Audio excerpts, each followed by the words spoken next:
I didn't curate the order of those videos at all. That was totally random, and I can't believe that we ended on those beautiful words by Liz Duck Chong. Thank you so much.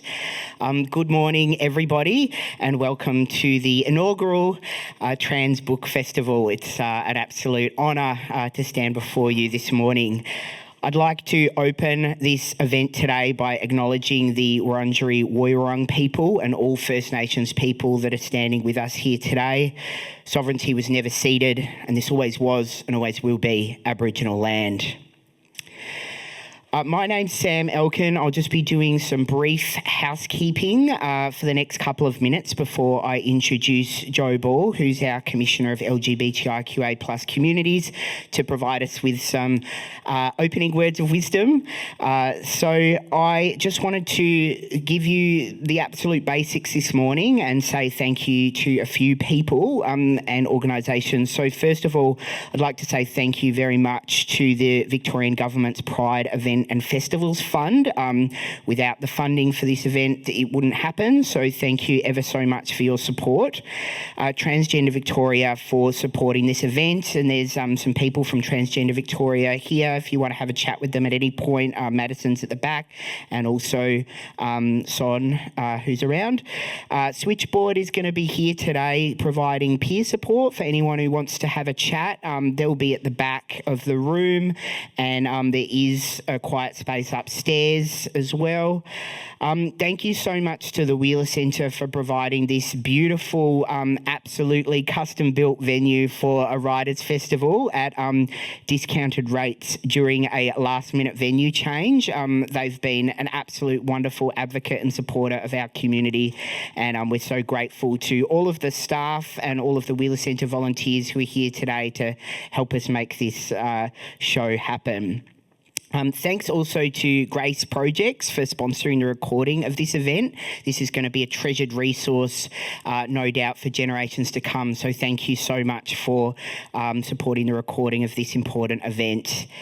Thanks also to the City of Port Phillip, who supported our zine making workshop, which happened yesterday at the St Kilda Library. And thanks to Madison, who's at the back from Transcreator, who coordinated that event. Thank you. You've all got a copy of Archer magazine, or if you don't, there's some at the back still. Thank you so much to Archer magazine for providing complimentary magazines. They're a brilliant organisation, very much encourage people to submit their work there. That's how a lot of writers have got their start, and yeah, they're just a beautiful publication. We've also got Incision Press here today. Some folks are going to be doing Vox Pops and so on, and we're launching their debut literary press and Take It Outside anthology. So excited to have you all here today and to support new literary presses at all in a time of growing consolidation. I'd like to thank all the chairs and panellists who have come here today. Many have travelled interstate, some as far away from Boorloo, Perth. So thank you so much for making the time to come to this inaugural festival. And most importantly, thank you to you all for coming out for this. I know people that have travelled from New Zealand. I know people that have travelled interstate for this. And I'm incredibly grateful to you all for making this happen. A couple of boring but important housekeeping details. Toilets are out the back. They're gender neutral. There's some on this ground floor here. There's also more upstairs. And like I mentioned before, there's a quiet room up, I think it's level 3. You can either walk upstairs or one of the Wheeler Centre staff can swipe you up through the elevator. This is a really big day. The program is overstuffed and packed to the brim. So I really encourage you all to take breaks. Like I mentioned before, this event is being filmed in its entirety. So if you want to miss a session, but you don't want to miss the session and you can watch it later on demand. We won't mind. I completely accept that not having a lunch break is unacceptable, and I encourage you to take a break, multiple breaks throughout the day. It's all being recorded. It's a relaxed event, so that means you can come and go as you please. If you need to stand up, shake your legs, do whatever you want, please do that. Obviously, just be mindful of the comfort of the people around you, but we want people to be comfortable. You can come in and out. On that point, many of you will know there's a National Day of Action for Gender Affirming Healthcare, which is on at the State Library lawns, which is like literally just about 20 metres away, which is very convenient. Inconveniently, it is on during the Trans Book Festival. So what we're suggesting, and we've spoken to the organisers about this, we've got the queer and trans young adult panel, which is the first panel kicking off this morning. We'd love it if you stuck around to the end of the panel, which finishes at 10:15, and then you can duck around the corner to the rally and stay as long as you like. There's a group photo where you can show your solidarity at 10:30, and as far as I understand it, the rally is going to kind of wrap up after that. So you'll have plenty of time to duck back here. You're welcome to come in, halfway through the second session. The second session will be starting at 10:30, due to time restrictions. But like I say, you can watch it all later on demand if you want to have a bit of a chill after going to that important event, and really encourage people to attend that.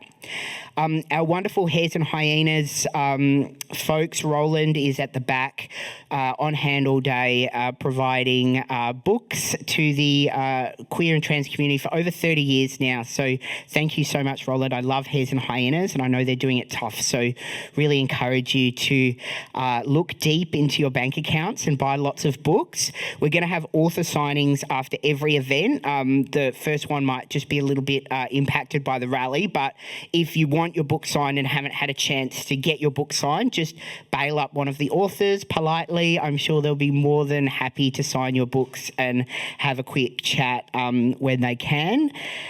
We're also going to have Q Law here today, which is a free legal service here to help you with your legal rights. So they'll be setting up at the back or in the lobby at some point. Koi from Q Law will be around, so feel free to have a chat with them at any point. We are hoping to inspire more queer and trans writing. So I've already mentioned Archer Magazine is a great place to submit your work. One other thing that you can do is go to Varuna. It's an amazing writers retreat in the Blue Mountains, and they're having a special trans and gender diverse literary fellowship. It closes for submissions on the 17th of Feb, so you've got plenty of time to put in your applications. Really wanted to give a shout out to that incredible opportunity. As far as I understand, it's a one-off, so please put in your applications. It's not a one-off. It's going to happen every year, so if you can't do it this year, that's fine. Just put in an application today. Just put in a dud one and work on it for next year. We love Varuna, and we're so grateful to Grace Projects and the other people that have supported that important event at Give Out Day this year. That's it from me in terms of housekeeping. Just want to reiterate, relaxed event, in and out as you like. I'd like to invite Joe Ball up to speak now, who is the Commissioner of LGBTIQA+ communities. Joe Ball's an amazing advocate for us. Let's give him a round of applause as he welcomes us to the event.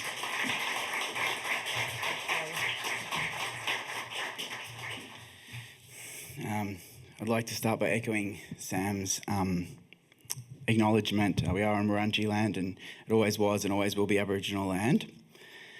I feel a bit conspicuous because I never really wear singlets out at all, but it's all they had left at Sockjaw Heroes.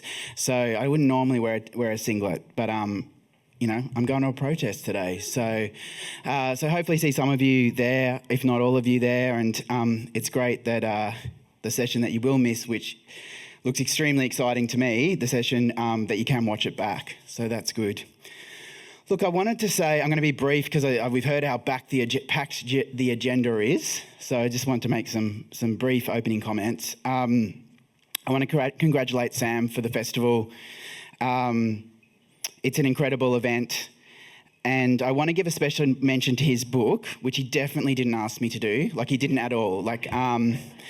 But Detachable Penis, I read that book just after I came out of surgery, from having top surgery. As some who've gone through gender-affirming surgery would know, you're quite high when you're doing that. And I read it really quickly, and it was an incredible book, and I really enjoyed it. And The other book I read just shortly after was Pyramid of Needs by Ernest Price. And what I want to say about this, rather than just plugging those two books, is one, I did read both of them during the recovery of top surgery, and what that meant to be in a time and place where I was reading stories about trans men as central characters at a time when I just made like one of the biggest decisions of my own life, and like how great that was. And that 25 years ago, growing up in Queensland, you know, in a working class family, it was hard to imagine that I would be in a place where, one, I would be able to affirm my gender, and that I would have the opportunity to, while I was doing that, read stories, affirmative stories about trans men. So, you know, it means a lot to me, trans authors, and that's just a snapshot. I'm sure everyone here has their story of their books that they've read at pivotal times in their life. Look, the first queer book I ever read were Oranges Are Not the Only Fruit, which I'm sure I'm not the only person of reading that. I went scouring the shelves of, at that time, my TAFE library. I was 18 years old. It took, you know, there wasn't a lot of books around. I'm 45 years old. When I was 18, there wasn't a look, and I found Oranges Are Not the Only Fruit by Jeanette Winterson. And I used to arrive early to class to TAFE, and I would turn the pages in the book in the library, and they were seriously stolen moments because I never borrowed that book out. I only read it in the library because I knew to take that book home was to come out to my unsupportive parents. So I think that that gives you a picture of what a book is to so many people, and not that that is a moment stuck in time, but is a reality for people, you know, all across the world and here in Melbourne today. And the second book I read was The Well of Loneliness, which some people will find this funny if they know all these books because they are extremely depressing books. But that's what there was. In films, we were being killed, and in books, we were extremely depressed. As the book rightly tells you about what it was about, The Well of Loneliness by Radcliffe Hall. But this was 1998, and there was not a lot of books because it was just 7 years after homosexuality was decriminalised in Queensland, only 7 years. And I wouldn't find my first trans book until I went to university a year later, and that's when I found Stone Butch Blues by Leslie Feinberg. And it did change my whole world. I mean, I think partially it did save my life reading that book because for the first time I was not alone. And although The Well of Loneliness and Oranges Are Not the Only Fruit spoke to a part of me, they did not speak to my trans identity. What I realised when I read Stone Butch Blues is that my people were out there and they were waiting to find me, and that they had always existed, and it was an intergenerational story. It was not of this time. It is set in the 1950s, or tracks a period of time, but it told me about the legacy and the intergenerationalness of the stories we need to tell. So growing up working class family, which was an hour outside of Brisbane, sometimes I tell people I grew up in Brisbane. I didn't really. I grew up in the suburbs outside of Brisbane City in a place now called Redland City.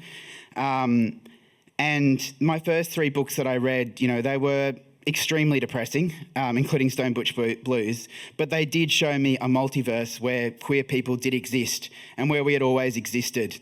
And why I talk about working class is because what books played a role for somebody who doesn't have a lot of money and who's on Centrelink and public libraries is that I couldn't afford at that time in my 20s to go to a lot of queer events, to the dance parties. Even, you know, whether there wasn't as many in Brisbane, but by the time I lived in Sydney, I was still on Centrelink. And I just really couldn't afford to access a lot of queer culture, whether it was how far I lived away from things or just the entry ticket at the door. But what I could do was go to a public library and I could read a book. And that meant everything to me. So to the trans writers in the room, you are world builders for people that you will never, ever meet. And I commend you for that. You are the artists we as trans people so desperately need now more than ever. Because we just, as the old adage goes, we cannot be what we cannot see, or in this case, what we cannot read. And make no mistake that your books, if they haven't already, they'll be read in the US, in states where people can't use toilets assigned to the gender that they live their lives in. They will be lived in the UK. They will be read in the UK, and they'll certainly be read in Queensland, I'm sure, in time. And these are places where trans kids and people are under attack as we stand here and have this festival today. You are building worlds for them as much as for yourself, and just as much as you're writing for your peers, for your allies, and for those that you've never met. You're also writing for people who've never met a single trans person. And you are also recording our histories, whether through fictional novels or actual historical documentation. You're recording our histories so that we will always live on and into the future. So thank you, and I want to just leave you with keep writing, keep building, keep world building, because somewhere out there someone is waiting to find your words, and through them they'll absolutely find themselves. Thank you.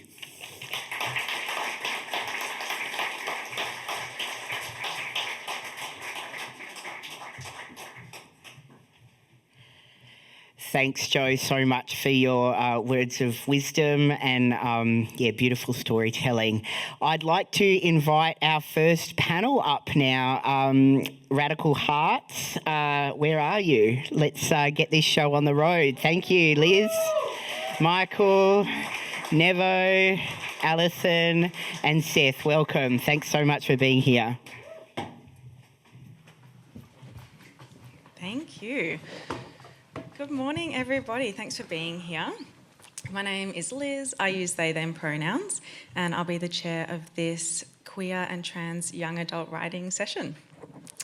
Before we jump in, I also want to acknowledge the traditional custodians of the land that we're all gathering on today, the Wurundjeri Woi-wurrung people of the Kulin Nation.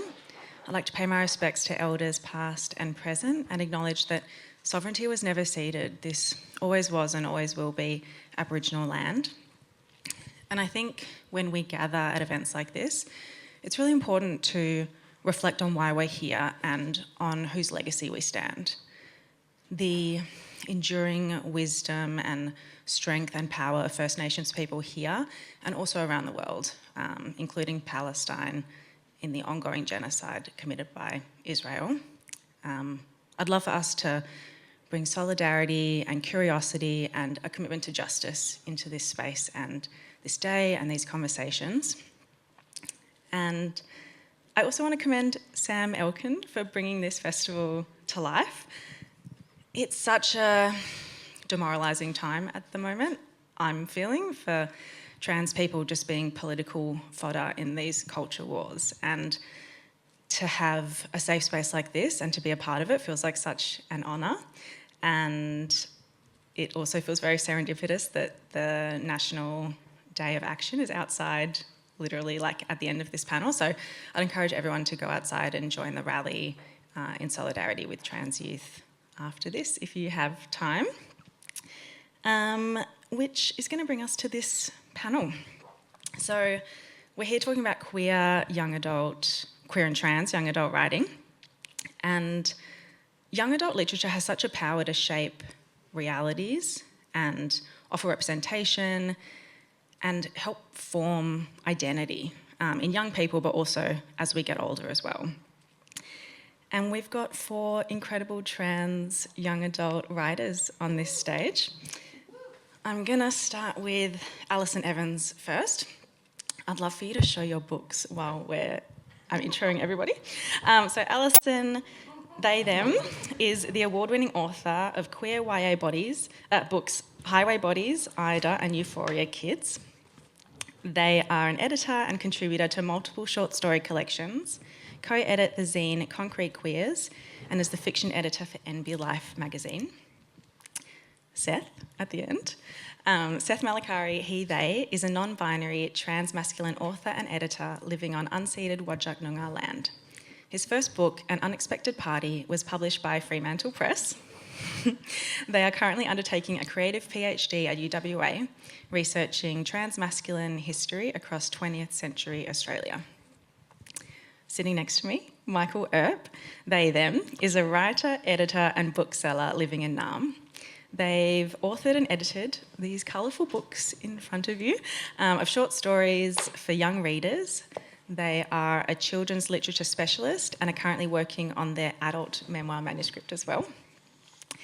And Neville Zisson, they, them, is a storyteller, trans educator, and award-winning author and poet. They've been a TEDx speaker, an ambassador for Wear It Purple, and are a prolific writer, performer, and mutual aid facilitator. Okay, now that the intros are done, we've basically got 45 minutes together.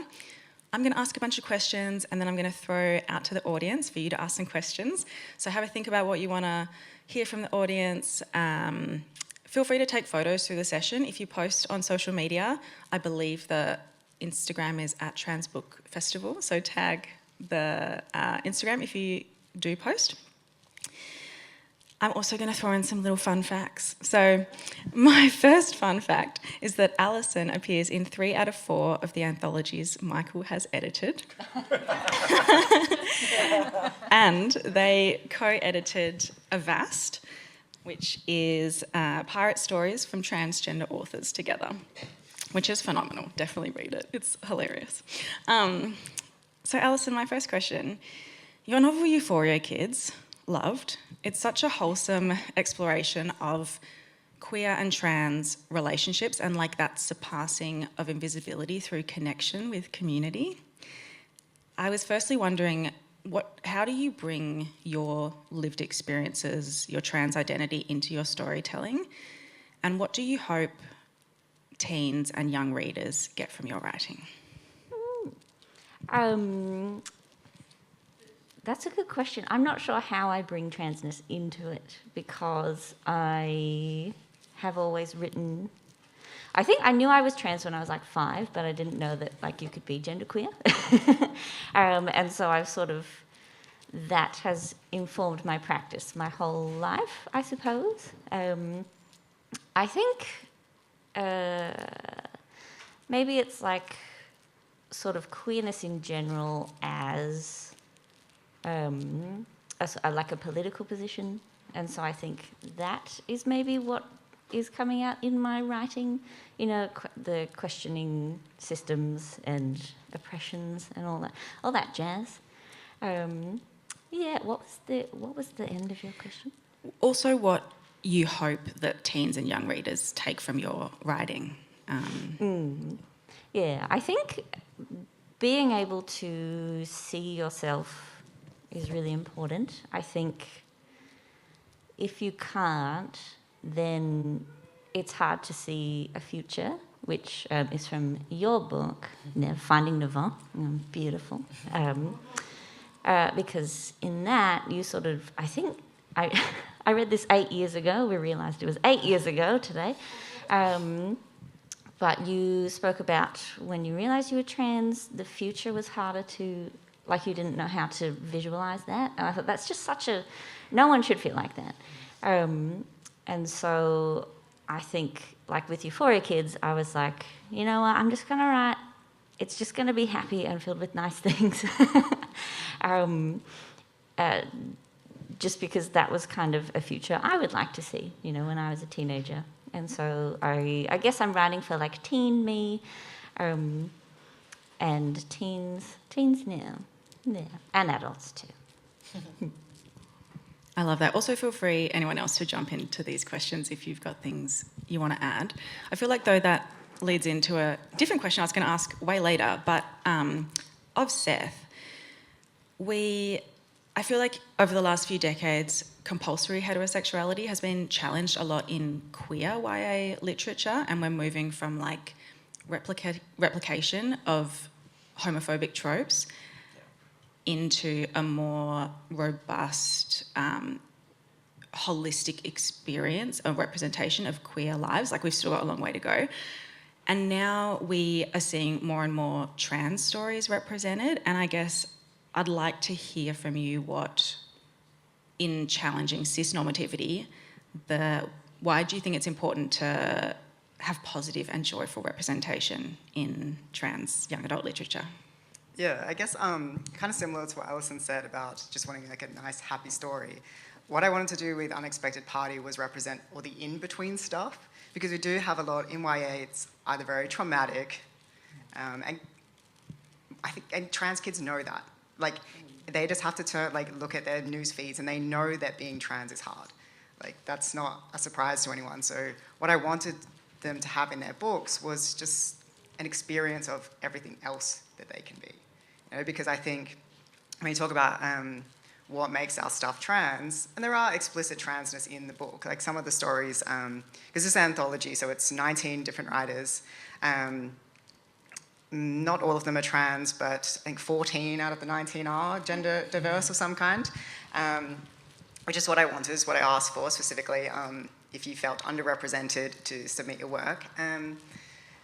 Everything we write comes out of that position, right? So we don't have to be writing explicitly about transness for our stories to be trans and queer, because that is who we are and that's the filter that we're writing through. So I wanted in these stories to have representations that are just of everything else that teenagers go through, like stories of there's, you know, breakups and friendships and family troubles and finding who you are. It's not all about coming out or transphobia or anything like that. I also didn't want anything that was too overly joyous either, because I think there's a very like binary kind of representation we get in the main media of like trans joy, or it's like trans trauma. And I was like, there's so much more than that.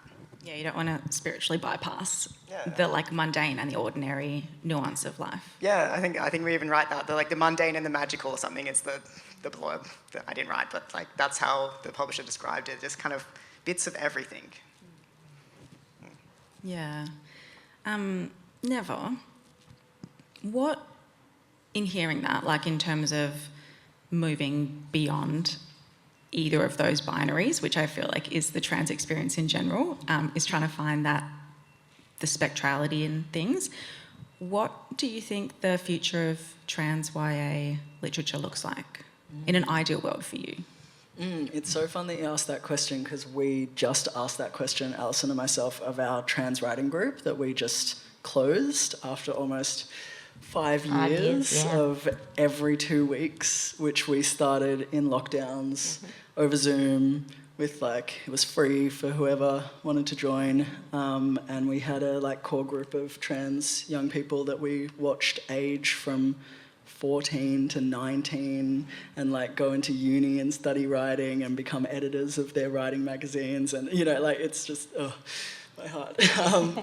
And so, and I'd love to tell Alison and my love story as well and how that happened, but I can do that later, because I think it's really important with regard to what I want to see in the future of trans literature. But we asked them that question, and I love them. There was a lot that they thought about grants and residencies, and I'm like, what if we don't have to ask governments for our rights to exist? But yes, great, that's beautiful. And I think it was really timely to have that conversation with the Trans Book Festival happening, because I got really in my feelings about it, just thinking about, being in 2017 when my first book came out. There was no trans authors at writers' festivals that I knew of. I was there on my own at 21 years old, getting accosted in my signing lines by transphobes and queerphobes without any protection at all. And it was a miracle if I saw another trans writer. And to be here where it's, only or mostly trans writers is this is the future of the trans literary scene. This is what it can look like. And, when our books came out in the same year, my publicist contacted me and was like, uh-oh, there's another trans author, and they're non-binary, coming out the same year as you, and I was like, that's awesome, and she was like, all right, we got to get ahead of the press, and I was like, okay, I guess I'll get ahead of this, and I messaged Alison, and I was just like, hi, I'm so excited for your book to come out, I'd really love to meet you, if you want to go for a coffee. And so we went for a coffee, and we both brought each other's books, and we signed each other's books, and we fangirled and took a photo together, and then we became really close friends, started a writing group together, wrote a book together, and Nev married me as oh yeah, well. I married you. I'm a marriage celebrant, and so I married Alison and their wife, and that's what I want to see the future of the trans literary scene as, is all of us marrying Everyone each other. gets married, yeah. But you know, I mean, in seriousness, like I don't want to see tall poppy bullshit. I don't want to see us tearing each other down. I don't want to see lateral violence. Like I want to see us being like, oh my God, your success is my success, and like let's succeed together. Because like I think especially in this moment, you know, it's really easy for us to punch sideways when like we're scared, when we don't feel a lot of power in other spaces. And so I think the praxis of what that can actually look like, of coming together, is really important, which doesn't mean we don't hold each other to account, we don't express disappointments, we don't, you know, it's not all peace and love, but I think that's what I want to see, is like us make it together. Yeah, on that, in my day job, I basically drive around to bookshops and sell them books. It's delightful. Like, that's my life. I talk about books all day, every day. But recently I've had a few booksellers say things along the lines of, oh, but there's an awful lot of those books out there, aren't there? Like, whatever the topic might be, it's just, there's an awful lot of them. And I'm like, maybe there's more than there were, but like statistically, I think if we broke it down, there's still nowhere near enough. There's still like 2. Yeah, precisely. And so it's that very much that like there's no room for tall poppy syndrome. Every release of whatever caliber needs to be celebrated. I think that's where I sit on that one. One thing like that I was reflecting on in 2017, I wasn't even out. I didn't even realize I was trans in 2017. Me reading your books, like, I love these books. Me obsessing Best allies often just over are. Alison, being like, my favorite, I'm not trans. Yeah, and then like, and I think like coming out and accepting that identity, or like embracing that identity, really changed my writing practice and like, you know, enabled me to write these things. Like my first book, I had the first thing I had published was a short story in this Underdog, which Michael's in as well. And yeah, I wasn't out then. I didn't realize, even though I was writing trans stories accidentally. But like, so I think like one thing that we need to have these spaces where it is comfortable for writers to not just come out, but to feel comfortable writing about their transness, because it is a vulnerable space. As soon as you start writing about your transness, you get that public scrutiny. You have to be publicly out, which is dangerous. Like, it's not a safe space. So the more comfortable and safe we can make it, the more normalized we can make like things like this. I think that's how we'll get more stories. It's funny, the first time I ever wrote a trans or non-binary character was in my story in Kindred, and I hadn't come to terms with my own non-binary sort of identity yet, and so I sent it to Alison for sensitivity reading, and their response was, Michael, this is fine. Well, I think this is some of the complexity around own voices writing as well, is that like, you know, own voices writing is obviously incredibly important, but when it starts to get to a kind of policing or surveillance state, it's like we're not allowing people to explore their identity before they're ready to speak about it. And I mean, it's happened so much in the acting world as well, like people being sort of forced to out themselves because they've played certain characters, and I think there's some real complexity in that as well. Yeah, and I also think that so much of the process of writing is discovery. As much as you can workshop with your writer groups and you have a plan of what you're going to write, when you're writing, you're always going to be discovering about the characters and the world and yourself as you're writing it. And it's so funny hearing a lot of us talk about how we have written trans characters before even realising that we're trans ourselves. And I think it's such a powerful mode of introspection and exploration of self. So of course that translates to the people that are reading these books. Seth, when you were editing An Unexpected Party, you were working with so many different writers, most of whom... 18 other ones, yeah. Yeah. And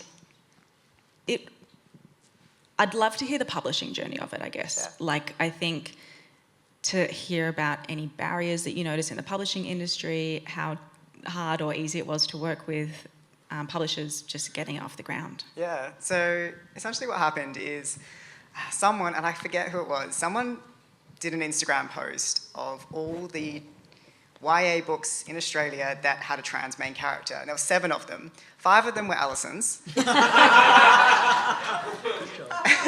One was Navor's, and then one was Jess Layton's character in Underdog.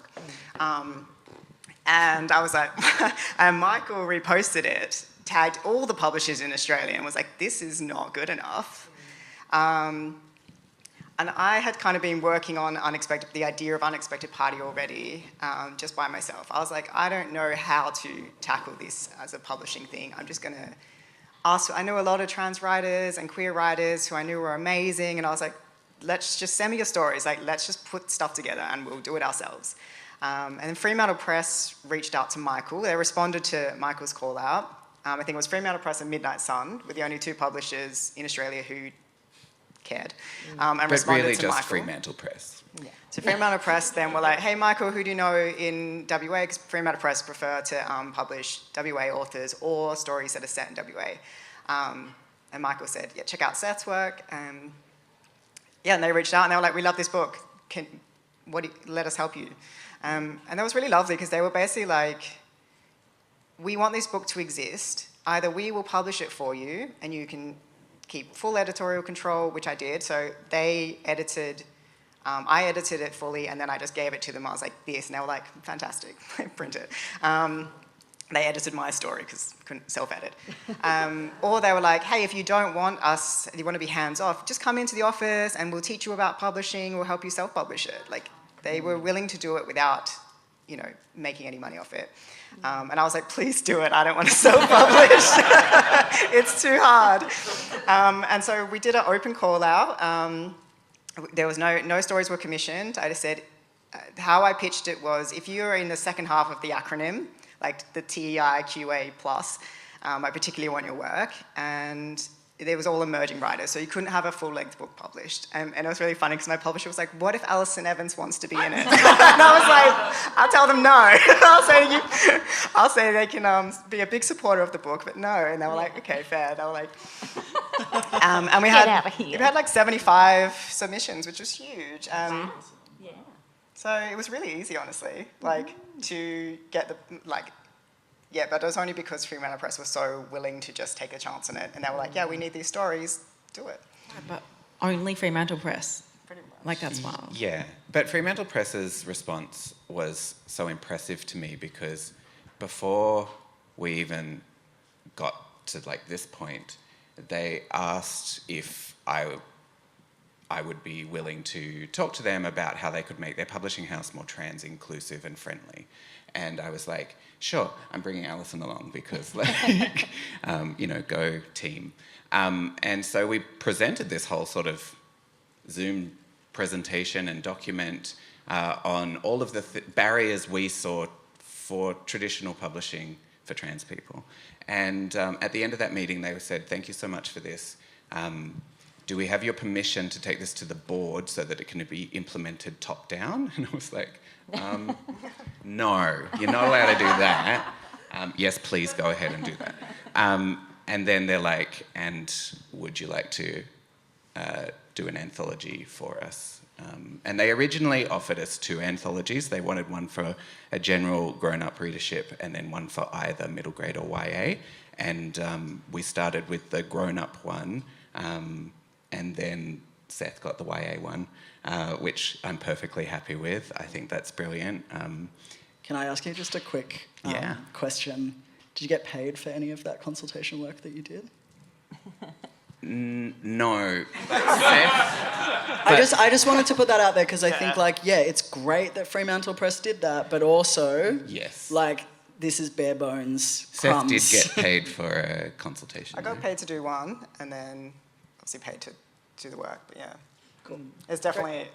Just while we're imagining, while Money- we're imagining what we want our future to be, maybe Money could have been higher. Well- a livable wage. livable it was wage would be still good. a better response than I don't doubt that. I always look for trans authors coming into the slush pile.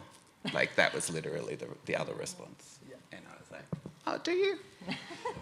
Yeah, and I feel like that the money situation in the arts is part of the tall poppy syndrome, because if there's scarce resources, then it feels like everyone's shoved into this scarcity mindset. also I think the perception too. Like, I remember it was maybe Alison was one of the first authors that I saw talking about how much they made on their books. Like, I think sometimes people have this like inflated idea of how much people get for books, but it's like, you know, I got $6,000 for my first book, which was really good for a debut author, but that's like a year and a half of work. You know, my second book, I got $2,000. I mean, like, that's nothing. And that's probably still more than a lot of other people get. And that's not to say that there isn't heaps of privilege or things that come with it, but, you know, each writers' festival that you do a panel on, you get about $200 per panel.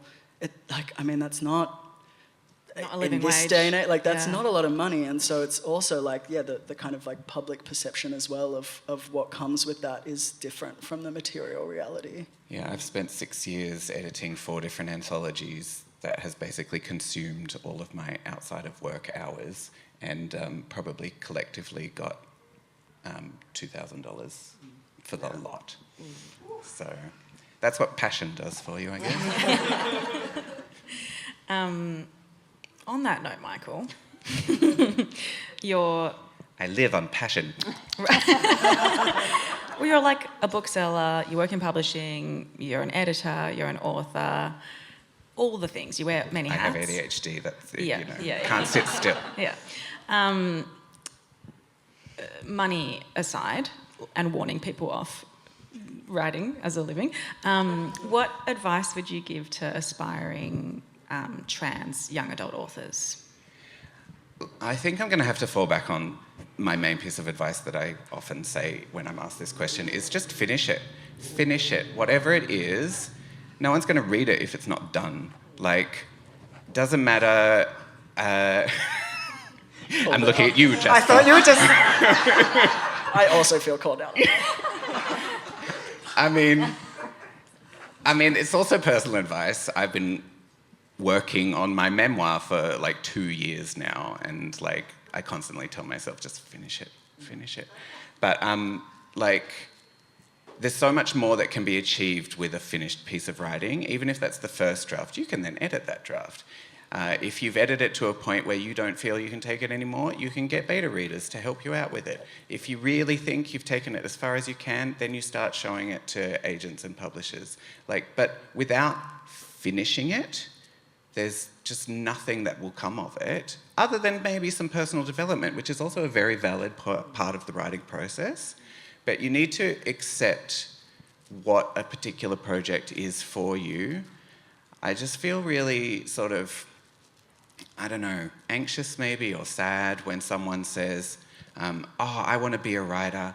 I've been working on my book for 11 years and I'm 10,000 words in and I don't know how to go because I've just stuck on a plot point. And I'm like, well, do you ever spend any time writing? Because it's hard to be a writer if you don't actually prioritise the writing. I think there is something to say, though, about the kind of barriers that we have as trans people and in any other kind of intersections of marginalities that you have, in that it is hard to carve out writing time. Like a lot of us, like for me, I'm privileged in that I have a PhD that is funded by a scholarship. So I have, I'm not supposed to write my personal stuff, but I do. I research. I have time to sit down at a desk and write. But, I also have a job and a kid, and these things take up time. But I know how privileged I am, and that there's a lot of people who have no time. They're working 60 hours a week just to pay their rent, and they have disabilities and chronic illnesses that mean they can't put that energy into their writing. And that doesn't mean that their stories and their voices aren't important. So I think a lot of the way that we talk about publishing and writing does need to change to be more accessible, to understand that if we want more trans stories and more stories by a more diverse group of writers, because really even the trans stories, we're not a very diverse group of trans authors. Like if you look at our whole panel, our whole festival, there's a lot of identities that are very underrepresented still here. And it just kind of keeps trickling down. So I don't know what the solution is to that, but it's something that we all need to be thinking about how to make that more accessible. I just wanted to jump off that and also say that it's not just time, it's also spaciousness. Like in order to actually access your imagination and to dream and to, you need spaciousness. And I think for me, that there's been a lot in that around the attention economy and realizing how profitable our attention is. And especially when you are neurodivergent and dopamine seeking all the time, like the doom scroll is designed to take us away from our creativity and our imagination. I mean, that is literally what capitalism is designed to do, is to dull out our imagination so that we can't fight back, so that we can't actually realize that there's something really fucked up going on here for literally everyone. And so I think that there's a lot in that as well that is absolutely systemically interrelated, but also that we do have a lot of power around. Like, I'm really passionate about getting people back into reading, because reading is like such a hard thing to do when there's TikTok, you know, and you can just learn something in like that many seconds. And so like, I'm just always like, read a graphic novel, read YA, read a children's book, like read at the level that you're at right now, not like what you think is like worth time. If you're not enjoying a book, put it down. Like if fiction makes you read 10 books straight away, only read fiction. You don't have to better yourself with everything that you're doing all the time. Like, just get your attention back, because they're stealing it from us and it's profitable. And so like, I have such urgency around that, because the more we can get our attention back, the more we can slow down, the more we can learn things in a much slower way, the more we can move with radical action slower, even in a time of so much urgency, which then means we can be intentional and not make the same kind of crappy mistakes. Or it feels like urgency. Yeah. Yeah. Yeah. What were you going to say, Michael? Oh, I was just going to say, with all of that and the time, making the time. Like, I have a friend who is a writer, and they've literally said their writing goal is half an hour of writing time once a fortnight, and that's all that they can manage because of their life is so full with their job and their caring responsibilities. But that's just it. They're making that half an hour a fortnight time slot, and they're sticking to it. And yes, it will take them longer to reach the end, but like, it's the commitment there. It's not letting it go years and years and years and not picking up the manuscript and saying, I want to be a writer, but never thinking about writing or reading or anything. Also, thinking about writing is not writing, and it sucks. Like, I thought I hated writing, but it turns out I just hate thinking about writing, because I'm just like, it's my inner critic like hides in this dark cavern and then comes out, especially for my writing. Like, it's there all the time, but like, they've really been saving up some like good juicy things just for my writing. So anytime I'm like thinking about writing, that's when they come out, and they are dark and like horrible. And then I'm like, I hate writing. And it's like, no, because as soon as I sit down to do it, I'm like, I love this. I forgot. I never do it. I'm always thinking about it. I feel like, though, that's part of the process for me. Like, if I'm trying to bang my head against the metaphorical page every day, I just like don't get anywhere. I can't solve the problems. But if I step away from the draft for honestly like a couple of months at a time, I feel like I do all this processing in the background, and I don't even realise that I'm unpicking the web. And then I'll feel guilty about it the whole time that I'm not writing, but I'll come back to it and be like, oh, fuck yeah, this is so much easier. Sorry, I probably shouldn't have sworn. But time away from something really helps, putting it aside, coming back with fresh eyes.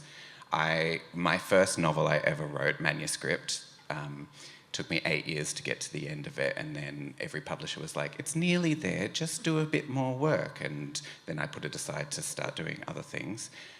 But now that my memoir's nearly there, I'm thinking of potentially going back to it, except I read a book this week that like dealt with the same themes, like queerness and religion, and I'm like, oh, I'm so bored by this. And so all of a sudden I know that I'm not going back to that book because I'm over it. I'm not interested in it anymore. I want to talk about other things.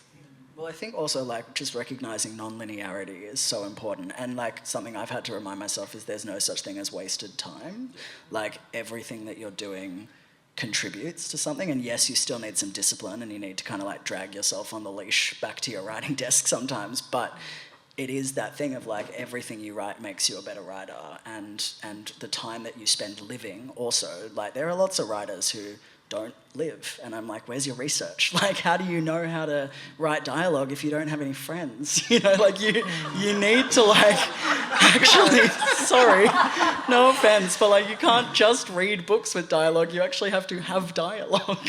Right, it's the like neurodivergent orbital time as well. It's just a Yes. different version of how we process time and information. I'm going to pull us away from this and move into the activism side of the arts. We've kind of touched on it a bit already in terms of intersectionality and access to the privilege of writing. But we've got, I mean, pretty much everyone on this panel here are activists as well as artists. I would like Alison firstly to chat with you. I think particularly you've had direct repercussions to your livelihood as an artist. Last year, having you and 3 other writers deprogrammed from State Library of Victoria. I don't know if everyone knows about this so far, but basically they trolled social media and had discussions with the board and with funders, and subsequently cancelled a range of teen boot camp workshops. And off the back of that, I'm really curious about your perspective on the role of artists and the arts sector and the arts in general in society. Well, I think, because I don't think of myself as an activist. I think I write and, you know, what I believe comes out in my work. But I get, like, I don't know, I guess it is a kind of activism. We were talking about this before, how, like, you can sort of forget how art affects people until, you know, you go to a workshop and this teen comes up to you and they're like, this book saved my life. And it's like, that is so important, you know, like that makes everything that is bad about publishing, like, worth it. And I think, you know, this is why the government doesn't fund art, because they don't want us to make it. You know, like every couple of months there'll be an article in a newspaper that's like, what can we do to save Australian publishing? And it's like, give us money. Like, you know what the solution is. And you don't want us to do it because you don't want us to change people's minds. You don't want us to open people up to the possibility that maybe trans people, you know, we're not out to get you. We just want to live. You know, like other people are people, you know, and that's such a dangerous idea that yeah. Yeah, and I think, like, trans rights is a part of it, and so is COVID harm reduction and Palestinian liberation and anti-genocide, anti-war stances. And I'll throw it out to the whole panel, but how do you approach that balance of your time as a writer, storyteller, and what you believe in, your activism, what you project into the world, and your writing? Can I speak on that? So I was supposed to appear at Perth Writers Festival, what year are we in? Last year, 2024, it's like in the start of the year, for this book, because this came out late 2023, November. It was going to be my first Writers Festival, right? So it's, you know, just a baby. And they headlined Deborah Conway, who's a known Zionist. A group of us protested. We went and had a meeting, like a sit-down talk. The festival director was super rude. So I quit at a protest, and they, like, very publicly was like, why I quit because of this. Made some enemies. And that was really upsetting for me, like, at the time, because I was like, I've cooked it, like, I've completely ruined my career, because, like, this is my very first, it's not even, a beautiful anthology, but, like, it's not my full-length book, you know? Like, I was just an editor. So much more I still want to achieve, and I was like, and Perth's very small. Like, I think the writing community is small in Australia. Like, Perth is tiny. But then this, like, beautiful thing happened where all these other writers who share my values and, you know, want to do this kind of work in the same way, they want to use their art and their profiles and their platforms for their activism, and not activism in the way of, like, necessarily organising rallies and things, but just not editing themselves in their political beliefs.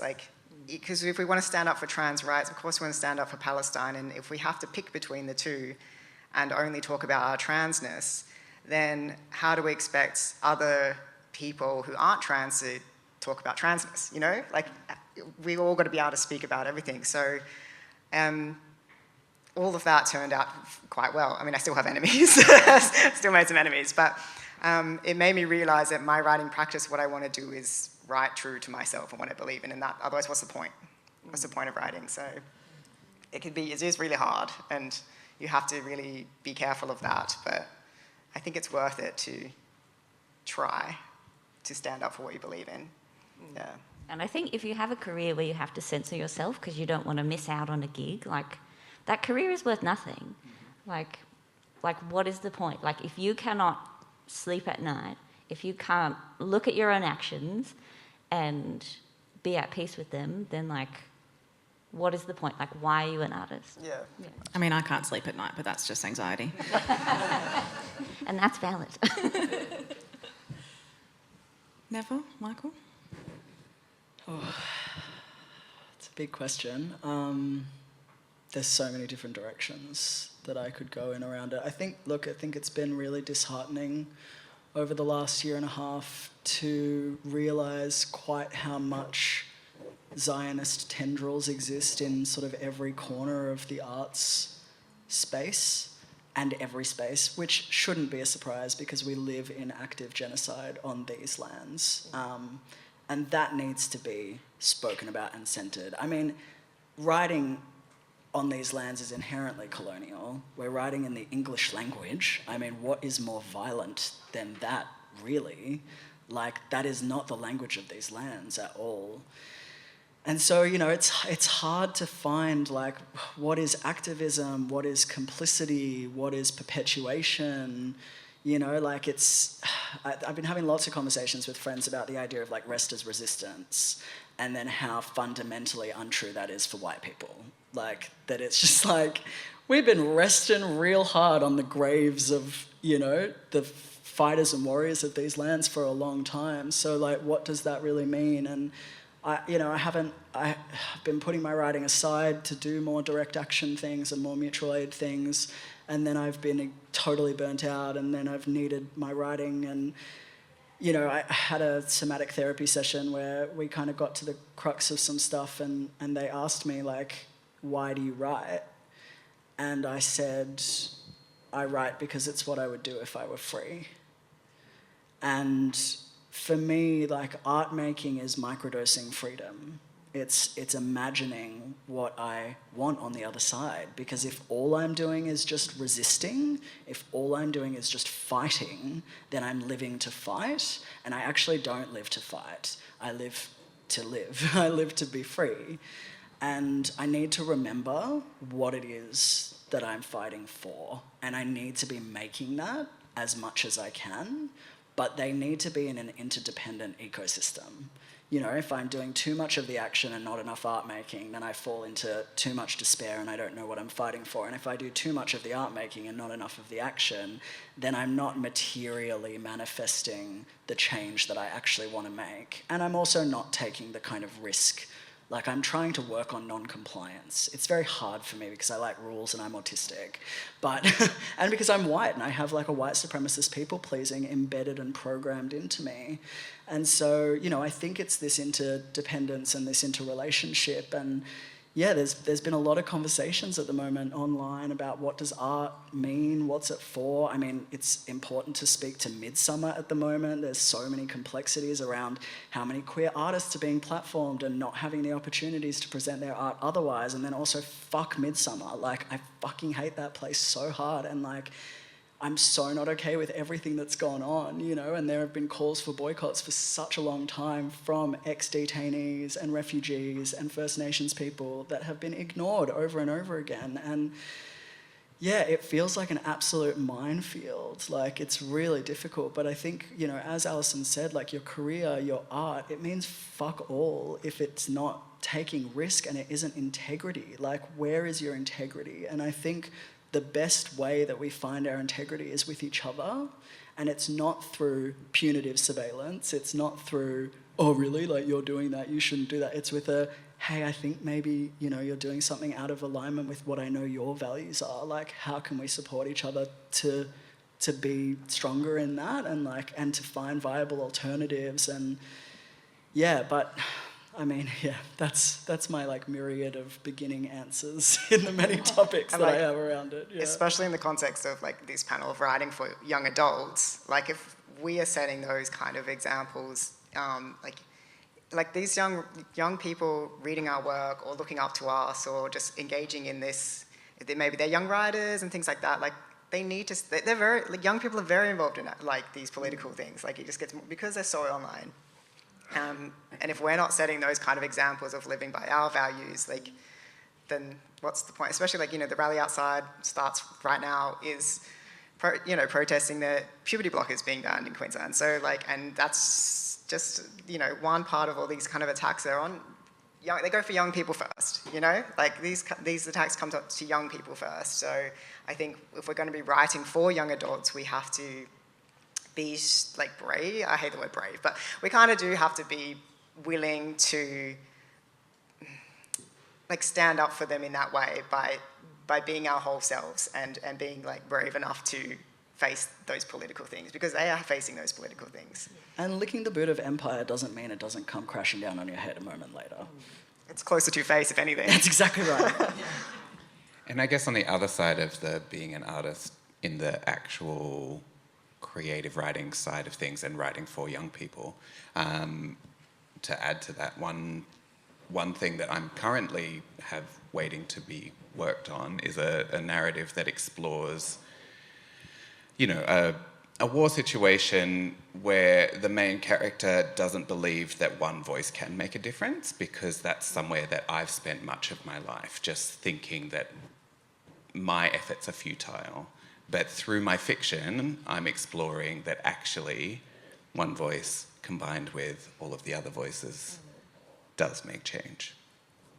Yeah, thank you. I really appreciate everyone's honesty and generosity in responding to that question.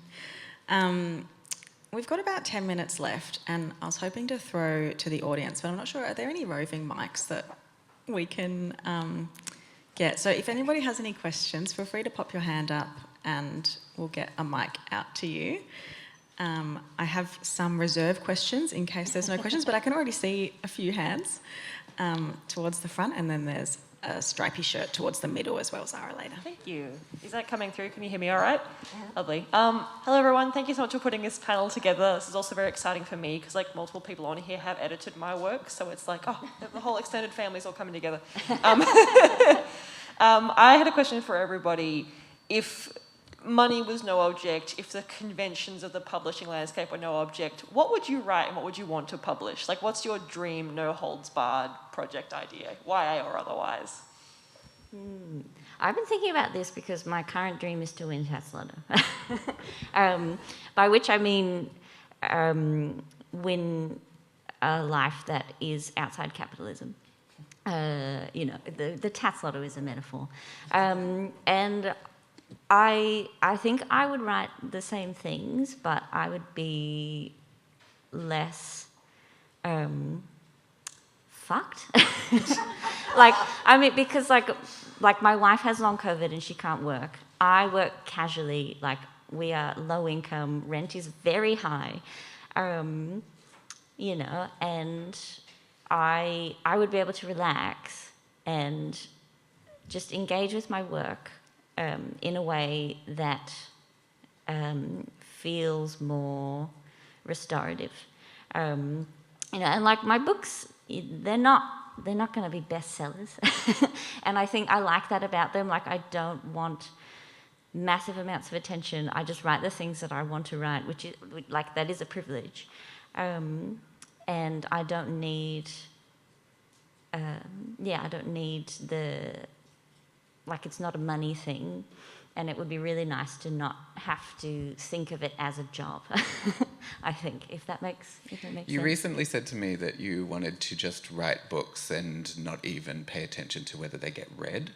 Oh yeah, no. I think I would disengage from the publishing world and just self-publish them and be like, if one person reads it, great. But yeah. Yeah, I think so.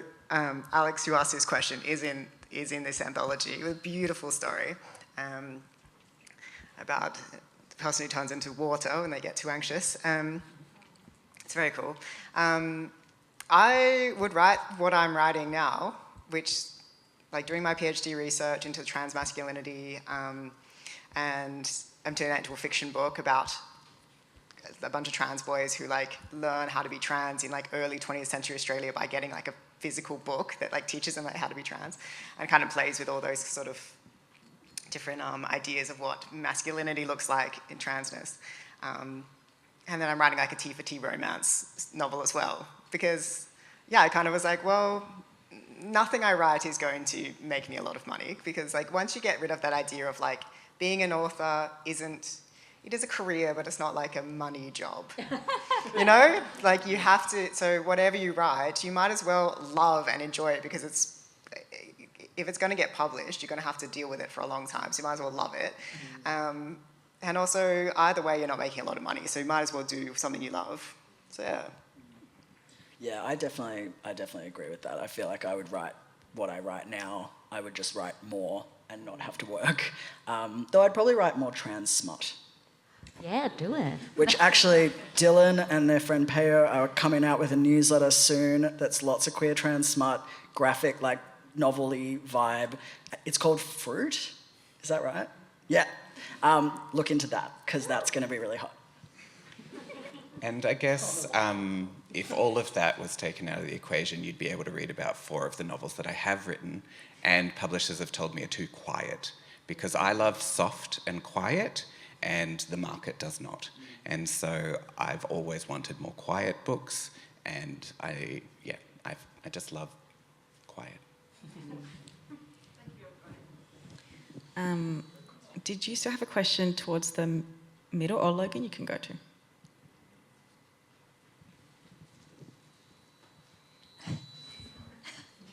This question is for Seth, but it can be for anyone else on the panel who it resonates with. You implied that you discovered your trans and non-binary and transmasculine identity when you were an adult or a young adult. Mm-hmm. How do you approach that when you're writing teenage or even younger characters? Because I know I realized my own transness as an adult, but I write middle grade, so I'm sort of, how do I approach that when I'm writing a 12-year-old? So how do you navigate when you maybe weren't consciously living that experience, I suppose? Yeah, so I came out when I was 30, which, yeah, like I was already a parent, like all these things. I think so the story I wrote in here, in Unexpected Party, it's about like allyship and like the things we have to do when we're kind of trying to pick between like being there for our friends or listening to authority figures as a teenager, and like how do you navigate that in the context of Killer Mermaids. But I just wrote the character as a trans person that was like similar to my identity, and that's it. Like I didn't engage in any of the like, because I wasn't writing a coming out story, and I wasn't writing about like navigating like gender affirming care or medical care or anything like that as a teen. The stories I write are just, they just are, and the things they're dealing with are kind of, their identity reflects on it sometimes, but I didn't write about the experience of being a trans teenager.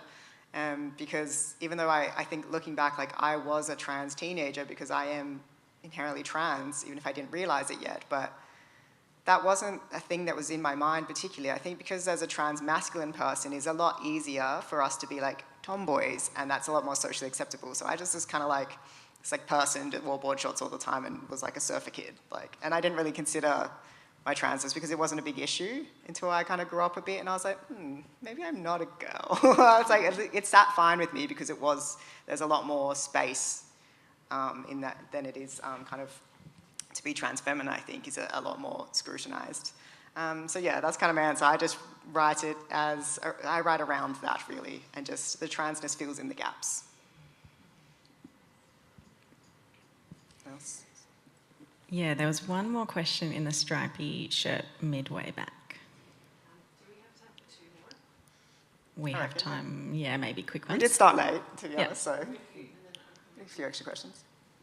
Hi, this is to anyone on the panel. But how do you deal with changing as a person whilst being a published author? And what I mean by that is whether it's changing things like labels and pronouns, but also views. Because I feel like on the one hand, there's the thing of growing as a writer and looking back on what you've already published and feeling a bit cringe because the way you write has just evolved. But then I guess it's dealing with things like you have these works or these things that you've written that are in the public space and you may feel differently, and it's very natural for everyone to just sort of change as a person over time. And in some ways, I guess I'm aware that YA is, like, you're writing for a very transient and growing readership. But yeah, how do you deal with changing as a person whilst also being a published writer? May I? So I published my first book when I was 21. I was a Zionist when that book came out. Part of my very first book is set in occupied Palestine. How do I feel about that now? Not great. But I think I'm not here for purity. I don't like the my friends and I call it the born sexy yesterday trope, but for activism. So in a film, where there's a really beautiful woman, but she doesn't know anything. She's just oh my God, really? Is that how you do that? I had no idea. And so she was just born sexy yesterday. But it's like that with activism. It's oh, I was born woke yesterday. I have always known about all of these things, and if you don't know about it, then you're worse than me. I am flawed, I grew up in white supremacy on occupied lands through genocide. I have so much privilege. I'm middle class, which is something that never really gets spoken about. There's so much to learn, and doing so in the public eye is fucking terrifying, but it's also just honest. Anyone who isn't talking about those kinds of things aren't also not growing or learning or changing. They're just maybe not doing it so publicly. And so what I kind of love about growing in the public eye is that there's no gotcha moments. No one can be oh, but didn't you know they used to be a Zionist? Or don't you know their family is Zionist? Or don't you know they went to a private school? It's yep, it's all there. It's right there. It's here in my TED Talk. It's here in my TED Talk. It's here in my books. I'm trying to be better. I'm trying to learn. I'm trying to grow. I'm trying to take accountability for that. I'm trying to recognize the harm that causes. There's no oh, well, I made a mistake. It's no, there's violence in that. And what does that mean? But that's part of my, that's what I believe in. That's abolition to me. It's it's being honest about being flawed and doing better and working on it. And I'm trying to do things a little bit more privately sometimes now and not everything in the public eye. But I think it's a really it's an act of self-love, I think, to learn how to accept your different incarnations and to recognize that that's what was reflective and true for you at that point in time, and that person still deserves love and compassion and understanding, and that you get to keep being different. And if someone's going to hold you to who you were a decade ago, that's maybe more a reflection on them than it is on you. Thank you. Hi. Sorry. So this is coming from someone who is very new to writing, and this is going to be very mundane. Sorry, but sorry. As someone that is very neurodiverse and has just started writing, how have you kind of been able to rein that kind of distraction to a point where you can actually just sit down and not go on anything else and just Medication. Not write? Ritalin. Yeah. Oh yeah. I found myself calling myself a writer and practically never doing any work for a good decade. And then I was oh, hang on, I'm always too tired when I get home from work. I'm always busy on the weekends or in the evenings. And so I just changed. This is how I did it. This is not for everyone. I get up now at 6 o'clock every morning, and that's my writing time. It's not for People say to me, oh, you're such a morning person. I'm I hate mornings. Mornings are the worst. But also, if I don't do that, the writing does not get done. And I'm not always successful. I get up at 6 every morning, but if I happen to open my phone, whoops, I've got to get ready for work now because 2 hours have gone. Where did that go? And I also have to watch myself of not getting caught up in the admin of writing, like the emails for gigs, speaking gigs, the editing, like that eats up so much of my writing time. So if I'm trying to be quite disciplined, I get up, I put my phone on charge in a room that's not where I'm sitting, and put on some very chill music. This is my process. And I carve out that hour to an hour and a half before I even open an email or an app or anything, because once I do, the day's gone. Yeah, I think creating containers of time and space. I like to light a candle, and when that candle is burning, nothing else is allowed to be part of that time. I think, yeah, you need to find a balance between working with your brain and also discipline, because it's important to not try and override your brain and force it to do something, and it still needs a container to exist in. Yeah. Sorry, I know we're out of time. We But are. what I do is I write for 1 minute a day. If I write more, great. If I don't, that's fine. Like, you have to be kind to yourself. And, you know, because you're not going to whip yourself into action, you're going to whip yourself into being miserable. I just give myself little treats after I've achieved, like, like if I write for 30 minutes, then I can have a little treat, and whatever that is for you, you know, like a little break of something you enjoy, and then you set your goals based on that. Yeah. Thank you. I know we're a bit over time, so I'm going to wrap us up really quickly. Thank you, Seth, Alison, Nevo, and Michael, for your time and generosity and curiosity in this panel. Really appreciate it. Thank you, everyone, for coming as well. Thank you, Liz. I would encourage people to support trans authors in any way you can. The Hares and Hyenas folks are down the back selling books. Borrow books from your local library. Go to the rally outside after this. And strike up conversations here. I feel like the one most important thing that I do at any event like this is to talk to someone that I've never met before, because the connections that you form in these spaces with like-minded literary folks are transformative. So thank you so much. Have a good rest of your day.